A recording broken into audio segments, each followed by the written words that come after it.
พิธีมอบรับโครงการก่อสร้างป้องกันตะฟังเจือนและพัฒนาเข้มของระยะสองได้จัดขึ้นในวันที่1 กรกฎาคม 2026อยู่เขตโครงการดังกล่าว โดยการเข้าร่วมของทานศิริราช ทงศิลป์ทองเพ็งประธานคณะกรรมการปกครองนครหลวงวิจันทร์ทานยุงซูจุงเอกอัครราชทูตสาธารณรัฐเกาหลี ประจำลาวทานงามประสงค์เมืองมณีรองรัฐมนตรีกระทรวงโยธาธิการและขนส่งมีผู้ต่างหน้าธนาคารส่งออกนำเข้าสาธารณรัฐเกาหลีผู้ให้ทุนในการจัดตั้งปฏิบัติโครงการพร้อมโดยภาคส่วนเกี่ยวของเข้าร่วมท่านบุญยวัฒน์นิรไสยหัวหน้าแผนกโยธาธิการและขนส่งนครหลวงวิจันทร์ได้ขึ้นรายงานย่อเกี่ยวกับความเป็นมาของโครงการว่าโครงการก่อสร้างป้องกันตะฟังเจือนและพัฒนาเข้มของระยะสองเป็นโครงการที่ได้รับการสนับสนุนเงินกู้ยืมดอกเบี้ยต่ำจากสาธารณรัฐเกาหลีซึ่งได้เซ็นสัญญาเงินกู้ยืมในวันที่1 พฤศจิกายน 2017รวมมูลค่าโครงการทั้งหมด67 ล้าน 5 แสน62,000 ดอลลาร์สหรัฐในนั้นเป็นเงินกู้ยืม57 ล้าน 6,500,000 ดอลลาร์สหรัฐและบ่วงเงินสมทบของรัฐบาลลาวมูลค่า9 ล้าน 957,000 ดอลลาร์สหรัฐเพื่อก่อสร้างระบบป้องกันตะฟังเจือนบ่ให้เซาะเจือนสร้างคูป้องกันน้ำท่วมพัฒนาเขตแคมป์แม่น้ำโขงให้กลายเป็นแหล่งท่องเที่ยวเป็นบ่อนพักผ่อนและออกกำลังกายของประชาชนชาวนครหลวงวิจันทร์แนใส่ปกป้องเขตน้ำแดนดินทรัพย์สินของชาติบ่ให้พังทลายตามสภาพของธรรมชาติที่เกิดขึ้นผ่านการจัดตั้งปฏิบัติเวียกงานของโครงการได้มีผลสำเร็จตามที่ได้ระบุในสัญญาก่อสร้างและแผนเวียกเป็นต้นเวียกงานไก่เกลี่ยสิ่งกีดขวางแม่นสำเร็จการสดเสยรวมมูลค่า 8.6 ตื้อกีบให้ผู้ที่ได้รับผลกระทบที่อยู่ในพื้นที่โครงการซึ่งมีทั้งหมด95 ตอนดินกวมเอา2เมืองคือเมืองศรีสัตนาคประกอบมี11บ้านและเมืองหาดไซฟองประกอบมี8บ้านโครงการแม่นได้ก่อสร้างระบบตะฟังเจือนแบบเลี้ยนหินสร้างคันไดขึ้นลงตามเลียนเนินก่อสร้างหน้าทางปูอย่าง2สั้นสร้างโทข้างทางลานอเนกประสงค์ทาเหือ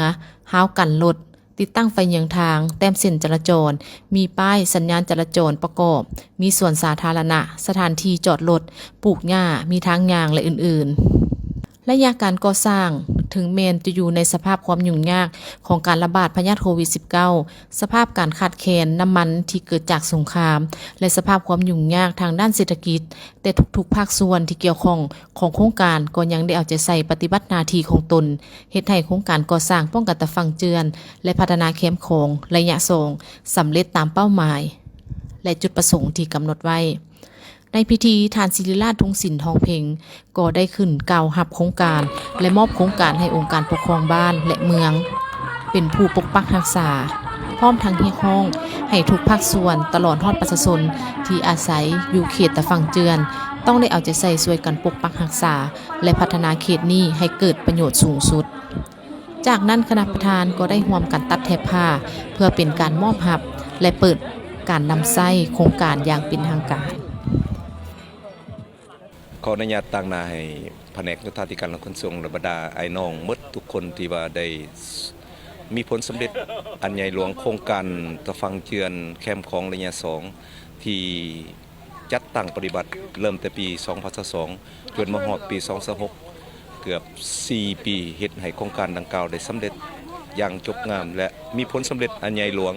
แก่ชาวนครหลวงวิจันทร์ของพวกเราโดยเฉพาะเป็นบ่อนพักผ่อนบ่อนออกกำลังกายและบ่อนเขาห้องว่า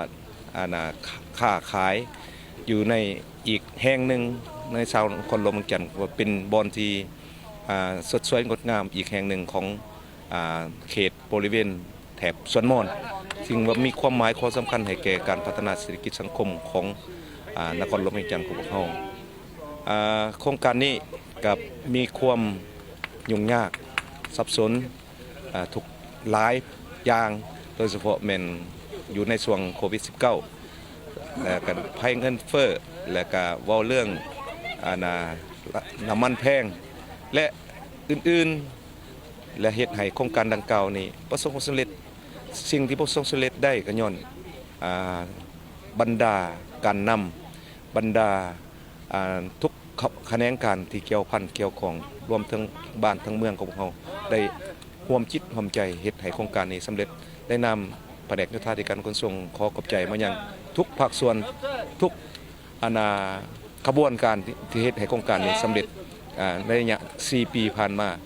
เฮ็ดให้มีใบหน้าใหม่ให้แก่ชาวนครหลวงเวียงจันทน์เฮาในการพัฒนาพวกเฮาเห็นได้มีความสดสวยงดงามแคมป์ของเขตสวนม่อนถือว่าเป็นเขตที่สดสวยงดงามอีกแห่งหนึ่งของนครหลวงเวียงจันทน์ของพวกเฮา